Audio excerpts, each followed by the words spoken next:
जय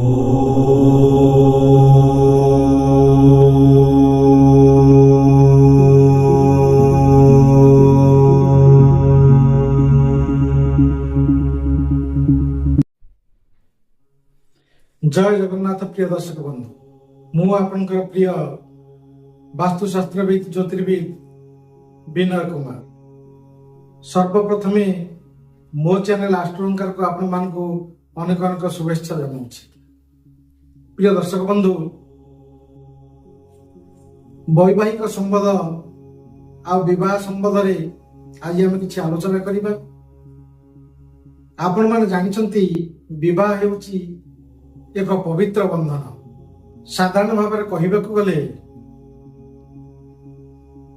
बहन शब्द को नहीं विवाह शब्दर सृष्टि। यह सामाजिक आध्यात्मिक किंबा वैदिक संस्कृतिर मिलन एक पवित्र बंधन विवाह। प्रिय दर्शक बंधु विवाह करिबार मुख्य तात्पर्य होछि एक पवित्र मिलन सृष्टि करिबा। उपयुक्त बयसर पुओ झील सहित जो संबंध स्थापना करा जाए ताहाको विवाह बोली कहा जाए। यही संबंध स्थापन पई आमे साधारणतः ज्योतिष शास्त्र परामर्श एवं आदेश क्रमे आमे विवाहटी संपन्न करिथाउ। जो परामर्शटी की दशमेलक नाम रे अभिहित होइछि। तेबे दशमेलक कौन ना तारा चंद्र बलवर्ण मंडल भवनाधिप जाति नाड़ी स्वर वर्ग विवाह दशमेलक। प्रिय दर्शक बंधु यही जो 10 गोटी मेलक या पार्टी रे कहले साधारणतः बुझिबा टिके से कष्टसाध्य हो।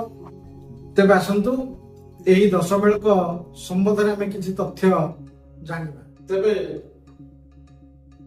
यही बर कन्याकर विवाह को जानिबा पई विवाह 10 मेलक बोली कहा जाए। विवाह 10 मेलक विचार। विवाह 10 मेलक कौन प्रथम वीडियो रे कहिछि तारा चंद्र बलवर्ण मंडल भवनाधिप जाति नाड़ी स्वर वर्ग विवाह 10 मेलक। प्रथमे जो 10 गोटी मेलक रहिला 10 गोटी मेलक भितर राजजोटक तदुर्ध्व सौभाग्य होची राजजोट। तेबे बंधु ये राजजोटक संबंध तो पढ़िबा आमे निश्चय जानिबा आमे निश्चय। तेबे आग जानिबा आमे तारा चंद्र बल वर्ण मंडल भवनाधिप जाति नाड़ी स्वर। प्रथम देखिए आम तारा कौन। तारा कहले आमर कन्या नक्षत्र टू बर नक्षत्र पर्यंत पढ़िबा। नवतारा भितर जिनस रही आम गोटे स्वतंत्र अध्याय आलोचना करवा। किंतु तारा अर्थ है स्वास्थ्य भाग्य एवं दुर्भाग्य जमा पड़ा। मुख्यतः यह आम फिजिकल कंपैटिबिलिटी कहा जाए। फिजिकल कंपैटिबिलिटी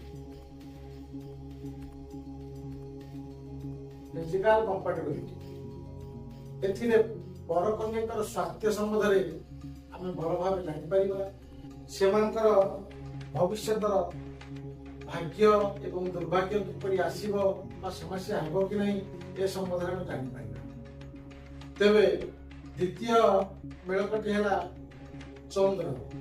चंद्र मेलक कहले आमे बर राशि ठारू कन्या राशि गणिमा या उन्हें विचार करवा। चंद्र कहले मनोबल बा समान परस्पर मन ठीक रोच कि नहीं एटा को कहा जाए मेंटल पार्टी। मेंटल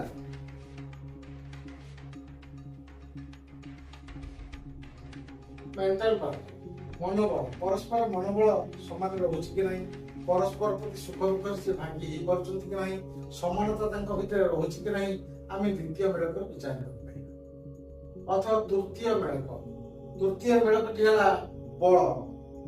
बल पाइले कौन ना योग्यता।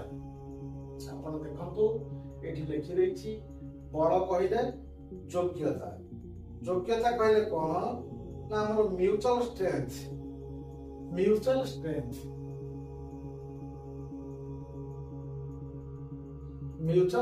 ପରସ୍ପର ପ୍ରତି ଉତ୍ତମ ବୁଝାମଣା ରହୁଛି କି ନାହିଁ, ପରସ୍ପରକୁ ବୁଝି ପାରୁଛନ୍ତି କି ନାହିଁ, ପରସ୍ପର ପାଖରେ ସମାନ ଯୋଗ୍ୟତା ଅଛି କି ନାହିଁ, ସେ ତାକୁ ବିବାହ କରିବାର ଯୋଗ୍ୟତା ବା ଏ ତାକୁ ବିବାହ କରିବାର ଯୋଗ୍ୟତା ତାଙ୍କ ପାଖରେ ଅଛି କି ନାହିଁ, ଏଇ କଥାଟି ଆମେ ଜାଣିବା ବଳ ବା ଯୋଗ୍ୟତା ଜାଣିବା।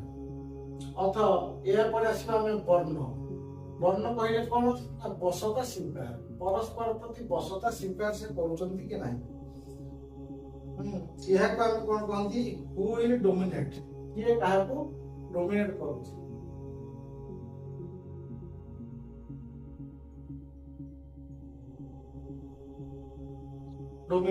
କିଏ କାହାକୁ ଡୋମିନେଟ କରୁଛି, କିଏ କାହାଠୁ ବଡ ହଉଛି ବା କିଏ କାହାକୁ କମ ହଉଛି, କିଏ କାହାକୁ ମାନୁଛି କି ନ ମାନୁଛି, ସେ କଥା ଆମେ ବିଚାର କରି ପାରିବା।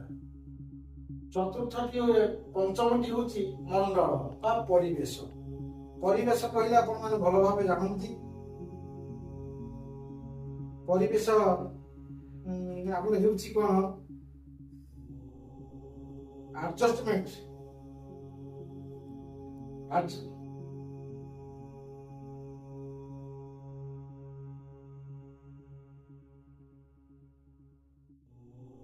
ପଞ୍ଚମଟି ହଉଛି ମଣ୍ଡଳ, ତାରା ଚନ୍ଦ୍ର ବଳବର୍ଣ୍ଣ ମଣ୍ଡଳ ଭବନାଦୀପ।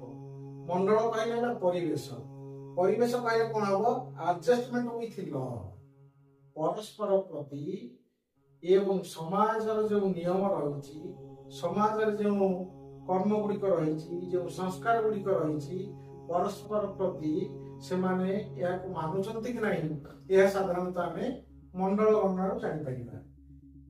ତେଣୁ ଏଟା କଣ ହଉଛି ନା ଆମର ଆଡଜଷ୍ଟମେଣ୍ଟ ୱିଥ ଲ,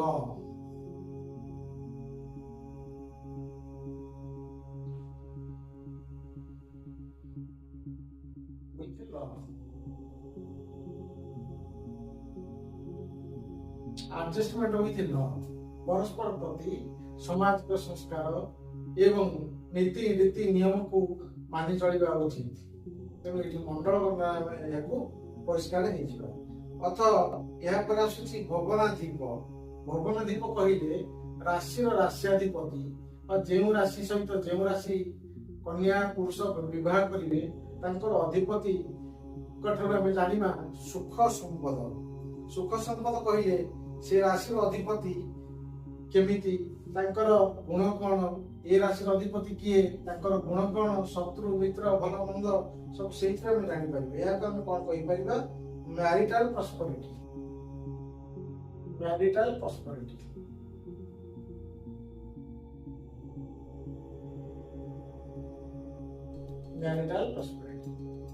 ଭବନାଧିପ କହିଲେ ସୁଖ ସମ୍ପଦ ବା ରାଶ୍ୟାଧିପତିଙ୍କ ଠାରୁ ଆମେ ଜାଣିବା ଏ ସୁଖରେ ରହିପାରିବେ କି ଦୁଃଖରେ ରହିବେ, ଏମାନଙ୍କ ଭିତରେ ଭଲ ରହିବ କି ନାହିଁ, ବିବାହ ସମ୍ପଦ ଉତ୍ତମ ଭାବେ ହେବ କି ନାହିଁ, ଏସବୁ ଆମେ ଜାଣିପାରିବା।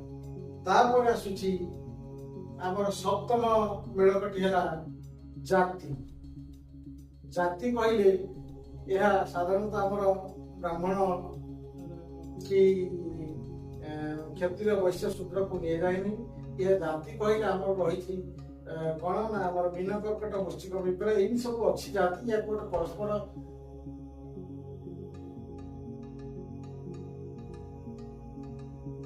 ଜାତି କହିଲେ ଆମର କେଉଁ ରାଶି କେଉଁ ଜାତିରେ ରହୁଛନ୍ତି ତାକୁ ନେଇ ଜାତି ଗଣନା କରାଯାଏ। ଏହାକୁ ପରବର୍ତ୍ତୀ ପର୍ଯ୍ୟାୟରେ ଆମେ ବିକ୍ଷିପ୍ତ ଭାବେ ଆଲୋଚନା କରିବା। ତଥାପି ଏହି ଜାତିରୁ ଆମେ ଜାଣିବା ଯେ କନ୍ୟା ଉଚ୍ଚ ଜାତି କି ବର ଉଚ୍ଚ ଜାତି, ପରସ୍ପର ପ୍ରତି ସେମାନଙ୍କର ମେଳକ ସୁଝୁଛି କି ନାହିଁ। ତେଣୁ ଏ ଜାତିଟା ହେଉଛି କଣ ନା ଜାତିଟା ହେଉଛି ଆମର ମ୍ୟୁଚୁଆଲ ଅଣ୍ଡରଷ୍ଟାଣ୍ଡିଂ।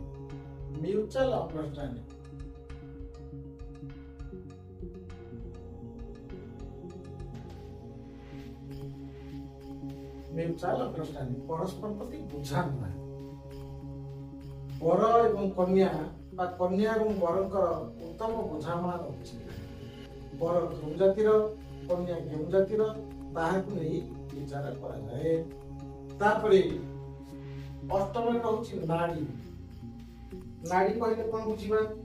ନାଡି କହିଲେ ବୈଧବ୍ୟ ବା ରୋଗ, ବୈଧବ୍ୟ, ରୋଗ ଏବଂ ସନ୍ତାନ, ଏଇ ତିନୋଟି ନାଡିରୁ ଆମେ ଜାଣିଥାନ୍ତି। ତେଣୁ এই ନାଡିରୁ ଆମେ ଜାଣିବା ଯେ କନ୍ୟାଟି ବିଧବା ହେବ କି ସନ୍ତାନ କଷ୍ଟ ପାଇବ କି ରୋଗାଗ୍ରସ୍ତ ହେବ, ଏ ନାଡିକି ଆମେ ବିଚାର କରିବା। ନାଡି ଏକ ବିକ୍ଷିପ୍ତ ପାଠ, ଏହାକୁ ଏକ ସ୍ୱତନ୍ତ୍ର ଅଧ୍ୟାୟ କରିବା। ସେଇ ଅଧ୍ୟାୟରେ ଆମେ ନାଡିକୁ ବିଚାର କରିବା। ଏହାକୁ କଣ କହନ୍ତି? ଆଡଭର୍ସାରୀ and widow. ଆଡଭର୍ସାରୀ widow.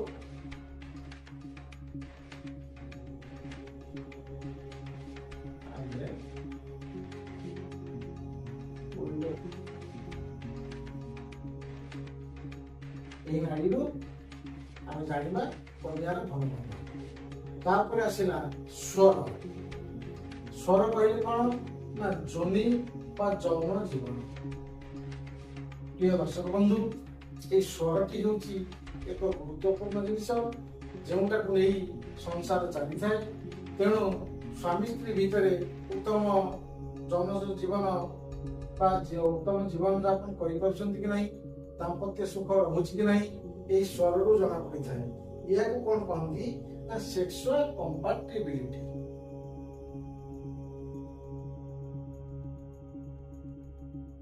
Sexual compatibility. ତେଣୁ ପ୍ରିୟ ବନ୍ଧୁ, ଏଇଥିରୁ ସେମାନଙ୍କର ଭଲ ମନ୍ଦ ଜଣା ପଡିଥାଏ। ଶେଷ 10ମ ମେଳକଟି ହେଉଛି ବର୍ଗ। ବର୍ଗ ବା ରକ୍ତ ପ୍ରବାହ, ଏହାକୁ କୁହନ୍ତି ବ୍ଲଡ ମ୍ୟାଚିଂ।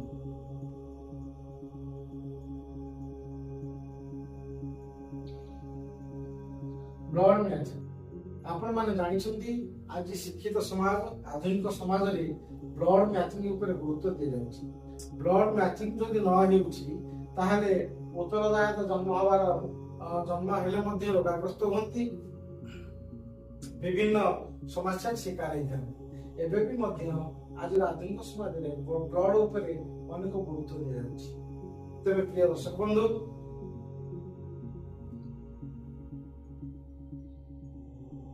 ଆଜି ଆପଣଙ୍କୁ ଏହି ବିବାହ ଦଶ ମେଳକ ବିଷୟରେ ସଂକ୍ଷିପ୍ତ ଭାବେ ଆଲୋଚନା କଲି। ଏହି 10 ଗୋଟି ମେଳକ 10 ଗୋଟି ଅଧ୍ୟାୟ ହେବ, ତାହାକୁ ଆମେ ପରବର୍ତ୍ତୀ ପର୍ଯ୍ୟାୟରେ ବିକ୍ଷିପ୍ତ ଭାବେ ଆଲୋଚନା କରିବା। ତେବେ ଏହି ସଂକ୍ଷିପ୍ତ ଭିଡିଓଟି ଯଦି ଆପଣଙ୍କୁ ଭଲ ଲାଗିଥାଏ, ତେବେ ମୋ ଚ୍ୟାନେଲକୁ ଲାଇକ୍ କରନ୍ତୁ, ସେୟାର କରନ୍ତୁ, ସବସ୍କ୍ରାଇବ କରିବାକୁ ଭୁଲନ୍ତୁ ନାହିଁ। ରହୁଛି, ଜୟ ଜଗନ୍ନାଥ।